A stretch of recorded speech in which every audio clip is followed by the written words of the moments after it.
Hey, we're to the final faction. Here we go. This is State of Runeterra with Mizzo. We're going to go through Targon, and there's stuff I haven't noticed about Targon until I looked at it and thought about it for a second and was going to describe this faction that I didn't really notice and then felt stupid for not noticing before. Because if you look at their champions, they're kind of, except for like Leona and like Aphelios, which you could say Aphelios does the same, but he's been quite powerful in the past. Like, he's been quite strong and she's been quite strong. Not that these haven't been strong, they just have a different playstyle.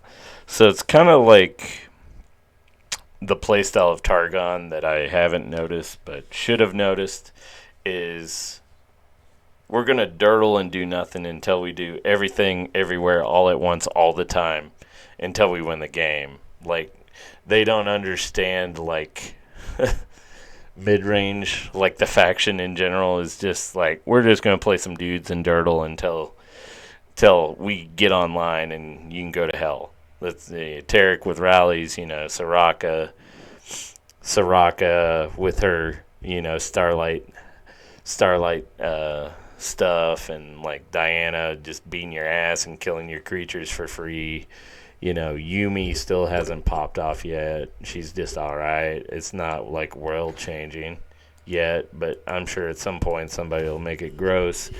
Kale obviously has been pretty dope and not bad, and probably will continue to be good and find a home somewhere. Malphite's kind of been memey, but he's also he's probably the most game changing immediately for the mana. If you have 2 mana open to stun a bunch of shit, that's pretty strong. I'm not gonna lie. Like, he's not a bad champion. It's just getting there is the problem. Same with Asol. So like this is kind of like the faction. It's like it kind of plays like you're a follower or you're a god. There's no time for the in between, which it kind of plays to the lore and the faction of this place. Quite funny. Of course you got to start with the Chip. He's like the little Thomas the Train. I think I can. I think I can. I believe I can. That's how we feel about Chip. He's a little Thomas the Train of Runeterra. We gotta be. We root for Chip. I don't think anybody hates Chip. If you do, you probably like in playing Lee Sin, and I already don't want to talk to you, so it'll be fine. Um, so, I will say, like, after looking at that, look at their champions. What do they do? Kind of dirtle, Get some stuff for Celestial, like Exclusion of Daybreak. They're trying to ass beat you fast, but the rest of them kind of aren't. Where you got like Sentinel that's like giving you a little mana, kind of not working. Same with the Chimes, you know.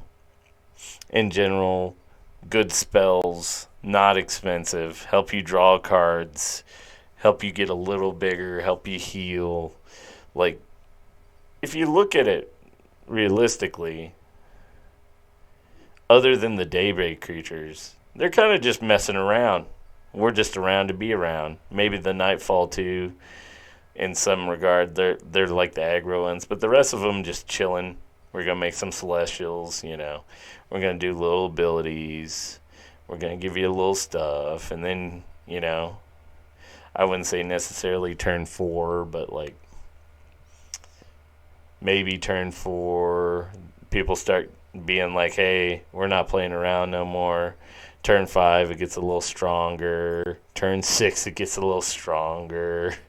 Turn 7, After that, the floodgates are open and power is showing itself. Skies ascend. I I think this faction is good, but I think it's living off Daybreak and Dragons. That's why it lived off forever, and there's nothing wrong with that. The Celestials, kind of as a whole, are lackluster because their shit's good, but half of it's bad. You know what I mean? So it's kind of like Mecha Yordle, where you're like, I'm always going to pick this over that. I'm always going to pick the sisters over probably most other things. You might pick warrior once in a while, but it's between those, you know. And then anything over 7 you're probably happy with because they're all pretty busted after 7. So, but in general, like, you just want celestial cards for the spells early, and then you start beating their ass with free stuff later. So, like, it's kind of like how the faction works. It's like it doesn't understand that there's a mid game. It's either you're a pauper or you're a god. You're either a peasant, Ashigaru farmer, or you're Timmy, the ass slayer of the land. You know, there's no middle ground for these people, for this faction and how they think. So I would say there's a lot of playable stuff. I like that it has, you know, you have Zoe trying to give everybody every ability ever to known. Pantheon, kind of like the arena RNG. Let's see if we can get something super busted. Asol's just like, I feel like Asol's just like, he's just a problem. Like, if you let it get that far, that's on you. Not anything else. It's not like they play ramp. You know what I mean? It's kind of like you let the game get too out of control. And there's nothing wrong with that, because after he gets to play one thing from it, it's just gross. Soraka having an alternate win con is fun. Aphelios was super strong. I think he's still alright.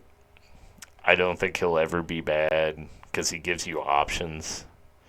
And there's options are kind of like why he's good. Kind of like Piltover is always good. Ione is always good because they're given options, more than one option to deal with things.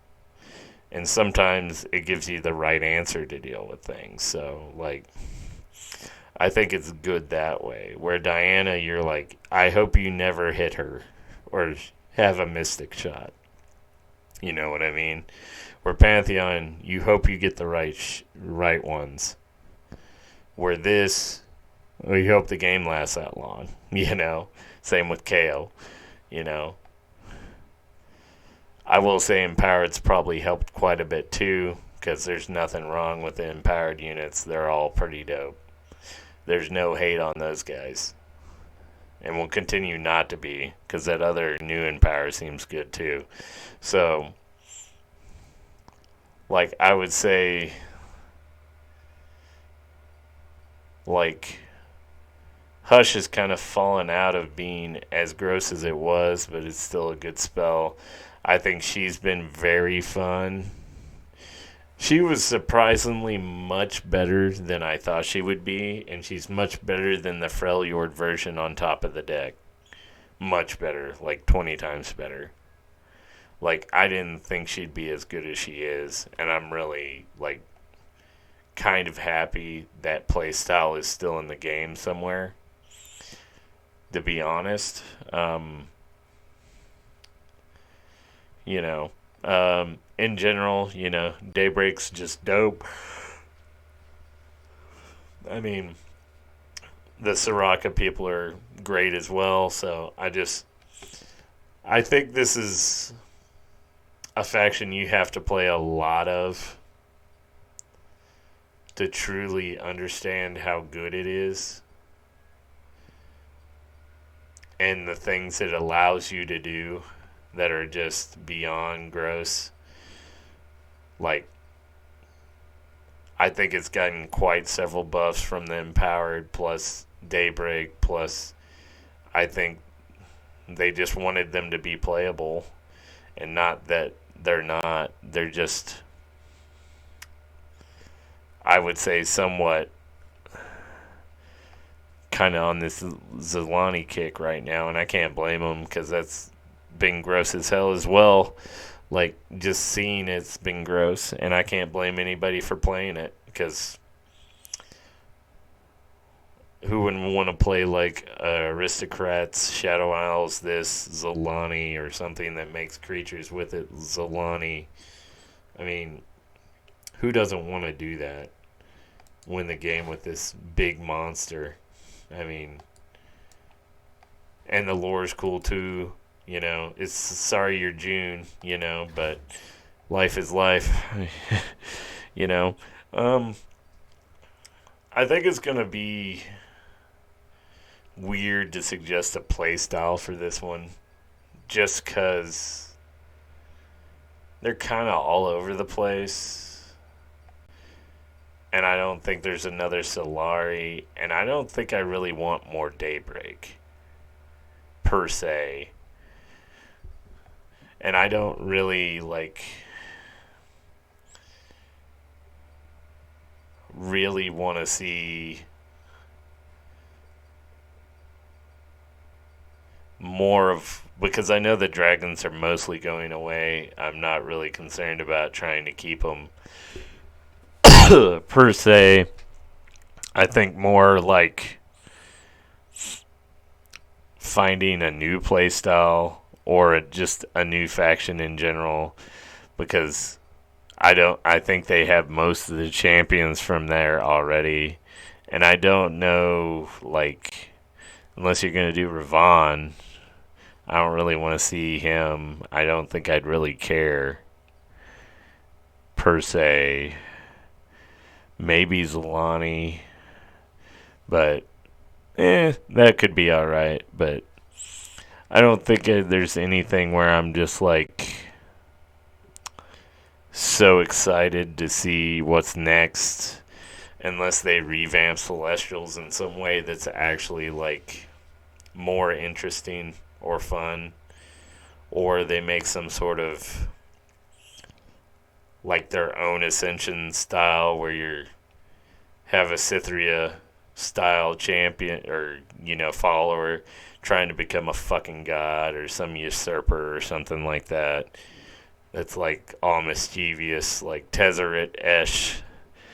I'm a schemer, Loki-esque, I mean, you even got Morgana. I mean, who else could there be? I don't think there's many more champions that are left that would be of this faction, unfortunately, that I can think of off the top of my head, because we got 11. I think there's only about 12, so I know I'm missing somebody, and that would probably be cool to see them once I know who it is. But in general, I know it's going to have more value, and I hope the value that they're bringing is just more consistent to Targon as a whole, because Targon has definitely, even Pantheon didn't pop off in the way we thought, because his RNG is still questionable, because he's going to get 5 of them, but if the 5 of them aren't good, what's the point, where Kale would just be better in that situation, kind of. Not easier to protect, but at least easier to try to level. But it would be interesting to see who they would have be there, because they don't have a lot of named people, unless we went the Will Thomas the Engine route and made Chip a champion, because I think everybody would lose their goddamn mind over that, and well deserved to lose their goddamn mind over that. I think I'd be okay with it. Shit, make Chip a believer, make a Chip a contender. I think we'd all do that. Make him beat up Set, get a belt or something. We'd all be down for that. Well, if anybody would have any other aspects or thoughts, leave a comment. I'll discuss it. Even make a side video for all the comments. Go through them real quick. Maybe make a bunch of shorts. Anyway, I'll talk to you later. And probably next video will be memes that we wanted to be dreams. I'll talk to you later. Bye.